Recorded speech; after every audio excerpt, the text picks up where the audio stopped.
ఎప్పటికప్పుడు తాజా వార్తలను అందిస్తున్న కేఆర్ క్రైమ్ న్యూస్ కు స్వాగతం.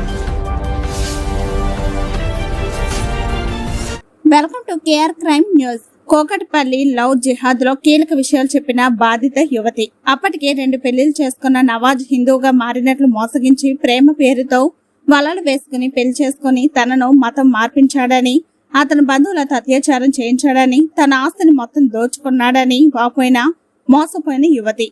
బీఫ్ తినమన్నాడని, ఖురాన్ చదవమని ఒత్తిడి తెచ్చాడని, లవ్ జిహాద్ పేరుతో నవాజ్ ఏం చేశాడో చెప్పిన బాధితురాలు. నా పక్క నుంచే వాడు అండ్ ఇంకా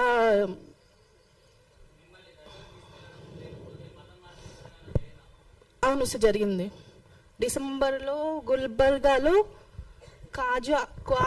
కాజా నవాజ్ అని ఒక దర్గా ఉంది, అక్కడ తీసుకెళ్లారు సార్ నన్ను డిసెంబర్లో.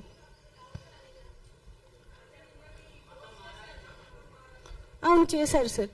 యాక్చువల్గా ఇంట్లోనే అక్టోబర్లోనే ఇంట్లో వాళ్ళు కల్మా అని ఒకటి, అది ఖురాన్లో కొన్ని ఫ్రేజెస్ ఉంటాయి, అవి చదివించాడు, నమాజ్ చదివించేవాళ్ళు, బీఫ్ ఒకటి తినిపించాడు. నేను చదవనంటే కొట్టేవాళ్ళు సార్ వాళ్ళు.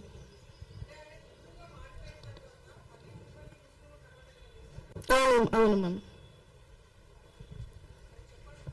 అతను ఫస్ట్ హిందూలాగా మారడం చెప్పాడు సార్, అండ్ దాని తర్వాత నన్ను ముస్లింలో కన్వర్ట్ అవ్వాలి అని ఫోర్స్ చేశారు. ఈవెన్ వాళ్ళ మదర్, వాళ్ళ అక్క అనిన మాటలు ఎలాంటిదంటే, ఒకవేళ నవాజ్ వాళ్ళ దాంట్లో తలాక్ అని 3 సార్లు అంటే డివోర్స్ అయిపోతుంది అని చెప్పి అని అన్నారు. అండ్ వాళ్ళ అక్క నింది, ఒకవేళ నవాజ్ నీకు డివోర్స్ ఇచ్చిన తర్వాత నువ్వే మా ఫ్యామిలీలో వేరే వాళ్ళ దగ్గరికి పంపిస్తామని చెప్పి మాట్లాడారు సార్ నాతోటి. వాళ్ళ అక్క మాట్లాడింది, వాళ్ళ అమ్మ వచ్చి కల్మా చదివించింది ఆ రోజు, వచ్చిన రోజు హైదరాబాద్కి. అండ్ అతనితో పాటు వాళ్ళ తమ్ముడు ఒకళ్ళు వచ్చారు, మునావర్ ఉన్నాడు ఆ రోజు, మిగతా 2-3 కూడా వచ్చారు.